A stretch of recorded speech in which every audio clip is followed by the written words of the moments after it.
cream. Wala tong sky, mga sis. Baka tong sky na to wala na, mga sissy bells. 1928. Okay, mind space, 1928. Yung bubble skirt naman, sissy, ito. Okay, so bubble skirt naman, sisters, ito siya. Pwede nyo siyang i-ganyan. Pa-oversize to. Kapag medium kayo, sissy bells, kagaya ko, medyo malaki siya sa small, medium. Pero kung nagsusuot naman kayo ng mga parang di ba nauuso naman yung parang ang tawag na to? Yung pa-oversize, ganyan. 25 inches length yung aking top. Okay, kapag bet nyo sa aking top for only 380 pesos. Tapos, sister, yung ating bubble skirt is small up to large.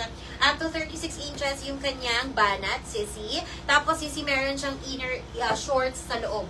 Small up to large and with pocket both side also.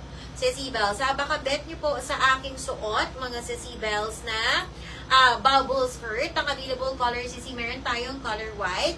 Meron din tayong color black, sage, sissy bells, and color brown para sa suot ko. So, 4 colors available. Meron tayong sage, meron tayong brown suot, meron tayong color black, meron din tayong color white. Small up to large with inner shorts po sa loob. Garter yan, sissy, high-waisted. With pocket both sides, sister, bubble skirt or bubble skirt, mga sissy bells, for only 499. Ito naman, sissy bells, hindi ito nakasila. Regular price po ito. Baka bet nyo for this one, Mindspace 1607, Mindspace 1607 sage, Mindspace 1607 black, or Mindspace 1607 brown, or Mindspace 1607 white. For only, sissy bells, for only